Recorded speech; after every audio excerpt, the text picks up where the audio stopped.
Protein की site खोलते हैं और उसमें यूज़र नेम पासवर्ड डाल के आप लॉगिन करते हैं तो ये विंडो खुलती है। इसमें आप न्यू एप्लीकेशन प्रोसेस पे क्लिक करेंगे और फिर ये इंटरफेस खुलता है। इसमें आपको ये प्रेफरेंशियल स्कीम ये सेलेक्ट करोगे। उसके बाद जो भी सर्टिफिकेट आपको लेना है वो, जैसे यहाँ पे एशियन इंडिया फ्री ट्रेड मैं सेलेक्ट करता हूँ। उसके बाद एक नॉर्मल सीओ, एक रेट्रोस्पेक्टिव। नॉर्मल सीओ मीन्स उसका जो टाइम पीरियड है उसी के बीच में आपने अप्लाई किया है तो नॉर्मल सीओ पे आपको अप्लाई करना है, और उसका टाइम निकल गया है तो रेट्रोस्पेक्टिव में करना है। आप उस चीज़ को इधर आके देख सकते हो। इस जो आपको ये दिख रहा है इधर, इस पे आप क्लिक करके और ये देख सकते हो कि कौन सा सर्टिफिकेट कितने टाइम में हमको किस में अप्लाई करना है। तो आप ये देखिए, ये आपके सामने विंडो खुलती है। तो यहाँ पे ऐसे FTA यदि आपने किया है तो 3 वर्किंग डेज में आप करोगे तो नॉर्मल करना पड़ेगा, अदरवाइज आपको डेट ऑफ शिपमेंट से काउंट होगा। डेट ऑफ शिपमेंट से काउंट होगा जिसमें आपका ये टाइमिंग दिया हुआ है। ऐसे ही आपके इशारे हैं, आप एक बार उधर गो थ्रू हो लीजिए इनसे। जैसे हमने अभी AIFTA सेलेक्ट किया है तो इसमें at the time of exportation और within 3 working days from date of shipment, यदि इसी के बीच में अप्लाई किया है तो आपको नॉर्मल में सेलेक्ट करना पड़ेगा। अदरवाइज इससे ज़्यादा 3 दिन से ज़्यादा हो गया है आपका और आपने अप्लाई नहीं किया है तो आपको ये फिर IR में करना पड़ेगा। इधर आ जाते हैं। इसमें तो हम यहाँ पे टाइम से कर रहे हैं तो नॉर्मल में हमने सेलेक्ट किया। उसके बाद सेलेक्ट एनी एजेंसी में हम सेलेक्ट कर लेते हैं एक्सपोर्ट इंस्पेक्शन काउंसिल। इसमें जो भी आप स्कीम्स सेलेक्ट करोगे उसी हिसाब से ही आपको यहाँ पे एजेंसीज दिखाई देंगी। कुछ एजेंसी हैं जो कोई पर्टिकुलर सर्टिफिकेट इशू करती हैं, कुछ नहीं करती हैं। जिनका जो आपने जो स्कीम का सर्टिफिकेट ऑफ ओरिजिन लेना चाहते हो तो उस स्कीम को सेलेक्ट कर दो, उसी हिसाब से यहाँ पे आपको ये लिस्ट दिखाई देगी। तो आपने AIFTA, जैसे इसी केस में हमने AIFTA सेलेक्ट किया है तो उसमें 3 एजेंसीज हैं जो इशू करती हैं सर्टिफिकेट ओरिजिन। तो हमने यहाँ पे इससे लेना चाहते हैं तो इसको एक्सपोर्ट इंस्पेक्शन काउंसिल को किया। उसी फिर उसका रीजनल ऑफिस कौन सा है, लेट्स सपोज मुंबई है तो हमने मुंबई सेलेक्ट कर दिया। फिर मुंबई के अंडर में भी जो इशूइंग ऑफिस हैं उसकी भी ये लिस्ट होगी। तो लेट सपोज हम इसमें फिर मुंबई हेड ऑफिस को भी सेलेक्ट कर लेते हैं। ये है। फिर आता है तो कुमुलेशन मीन्स होता है कि आप जिस कंट्री को एक्सपोर्ट कर रहे हो और उधर से ही आपने इंपोर्ट किया है कोई आपका, जो आपने अपने प्रोडक्ट को बनाने के लिए रॉ मटेरियल्स यूज किया है और वो उसी कंट्री में से ही आपने लिया है और उसको प्रोसेस करके दोबारा उसी कंट्री में आप भेज रहे हो तो उस केस में कुमुलेशन आता है, अदरवाइज नो। दूसरा है कि आपका पोस्टल डिलीवरी, यदि आप हार्ड कॉपी अपनी ऑफिस में मंगवाना चाहते हो तो एजेंसी जो हैं वो आपको इशू करके और उसके बाद वो पोस्टल डिलीवरी भी आपके ऑफिस में कर सकते हैं। उसके लिए आपको यदि चाहिए तो यस करना है, अदरवाइज नो करना है। इसमें आपका कुछ फीस ऐड हो जाएगा यदि आप यस करते हो तो, और ये उसी डिलीवरी एड्रेस पे होगा जिस पे आपका DGFT के साथ जो रजिस्टर्ड एड्रेस है उसी पे ही ये जाएगा। ये फिर इधर एक्सपोर्टर का नाम बाय डिफ़ॉल्ट आएगा। उसके बाद इधर आप इंपोर्टर के नाम और ये सब कुछ लिख सकते हो, कौन सी कंट्री का है। इधर ये वेसल डिटेल आ जाएगी इधर आपकी। इधर port of discharge.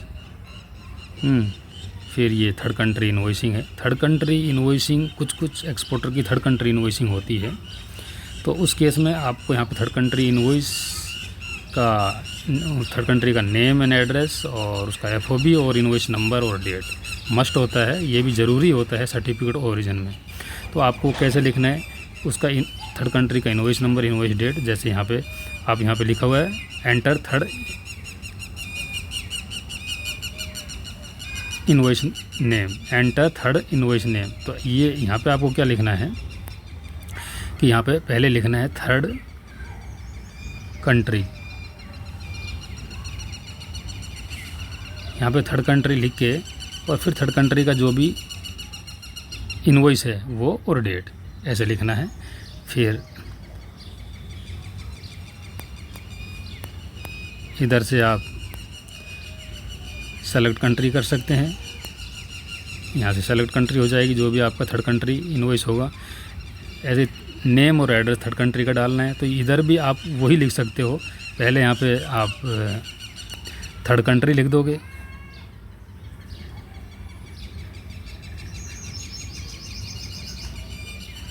Third country, और उसके बाद उसका नेम क्या है और एड्रेस क्या है वो इस ये बॉक्स में आ जाएगा।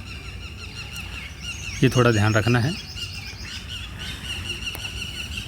फिर नीचे सब कुछ डिटेल आप डाल सकते हो, आपका एक्सपोर्ट इनवॉइस नंबर क्या है, फिर आपका एक्सपोर्ट इनवॉइस डेट क्या है, फिर उसका वैल्यू कितना है, किस करेंसी में जा रहा है, ये सब कुछ होने के बाद फिर इधर आ जाता है। यदि आपका जो प्रोडक्ट है आपने कोई इंपोर्ट मटेरियल यूज़ करके बनाया तो यस आएगा। यदि आपने इंपोर्ट नहीं किया, उसमें इंडियन रॉ मटेरियल्स ही यूज़ किए हैं, तो उस केस में आपका नो आएगा। तो हम यहाँ पे नो कर देते हैं। और उसके बाद बाकी की डिटेल्स हैं, मार्क एंड नंबर है, HS कोड है, ये सब कुछ आप यहाँ पे डाल सकते हो। ये सब कुछ डालना है। और इनवॉइस नंबर है, FOB वैल्यू, ये सब कुछ आ जाएगा।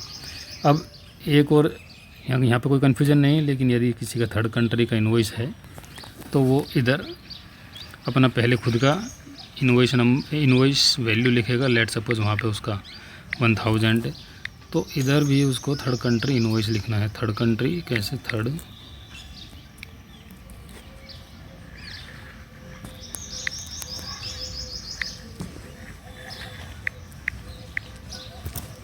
कंट्री USD, ऐसे इस टाइप से आपको इस वाले कॉलम में लिखना है। तो थर्ड कंट्री का फिर यहाँ पे जो भी है थर्ड कंट्री का आपका मान के चलो कि इसका 1100 उसका USD वैल्यू है, तो ये आपको उधर लिख देना है। बाकी फिर इसमें कुछ डॉक्यूमेंट्स अटैच करने होते हैं, जिसमें इनवॉइस है, पैकिंग लिस्ट है। यदि आपका इंपोर्टेड है तो उसमें कॉस्ट शीट लगाना होगा, बिल ऑफ एंट्री लगाना है, और रॉ मटेरियल्स बिल्स। यदि आपका होली ऑप्टेंड है तो रॉ मटेरियल्स बिल्स जो आपने यूज़ किए हैं उसमें आपके प्रोडक्ट को बनाने के लिए, वो सब कुछ इसमें अपलोड करना है। उस हिसाब से फिर आगे आपको यहाँ कोई कमेंट्स लिखना है तो उसके लिए प्रोविज़न दिया गया है। यहाँ पे फिर आपका आता है कि आपका अभी इस समय कंसाइनमेंट किधर है। तो आपका कंसाइनमेंट यदि लेट सपोज आपका ये AIFT है, तो ये तो जाने के बाद ही हम सर्टिफिकेट अप्लाई करते हैं। तो इसमें आप यहाँ पे लिख दो गुड्स आर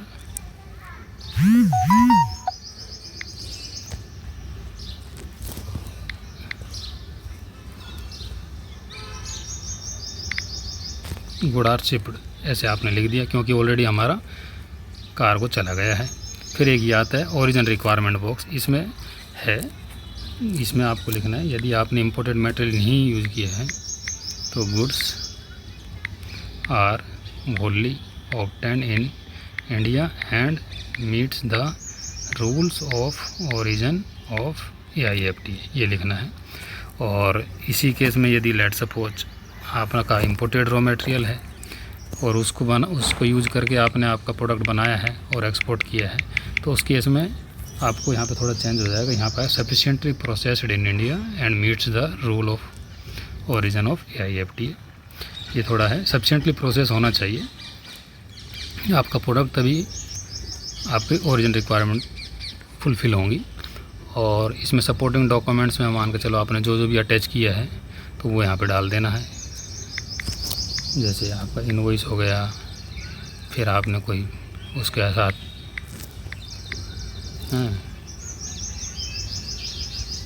उसके पैकिंग लिस्ट आपने अटैच कर दी। फिर उसी में मान के चलो आपने कोई कॉस्ट शीट अटैच करी है तो आप वो भी लिख सकते हो। फिर आपने मान के चलो उसमें रॉ मटेरियल अटैच किए हैं तो रॉ मटेरियल्स बिल हो गए। तो ये जो भी आप जो अटैच किए हैं बाकी इसको आप सेलेक्ट करके और उसके बाद आप इसको सिंपली सबमिट कर सकते हो। ये इसका पूरा प्रोसीजर है। ये सबमिट करने के बाद फिर आपको पेमेंट करना होगा। पेमेंट आप net banking, credit card, debit card जैसे भी कई सारे ऑप्शन हैं, वो ऑप्शन से आप जो एप्लीकेशन की फ़ीस है वो पे कर सकते हो। और इसी सबमिट करने के दौरान आपको ये ध्यान रखना है कि आपकी डिजिटल की आपके वो इंसर्ट करी हुई हो, तभी एप्लीकेशन परफेक्टली सबमिट होगी। अदरवाइज़ फिर आपकी एप्लीकेशन एजेंसी तक नहीं पहुंचेगी और आपकी एप्लीकेशन फिर इन प्रोसेस ही रहेगी। ये आपको ध्यान देने की बात है।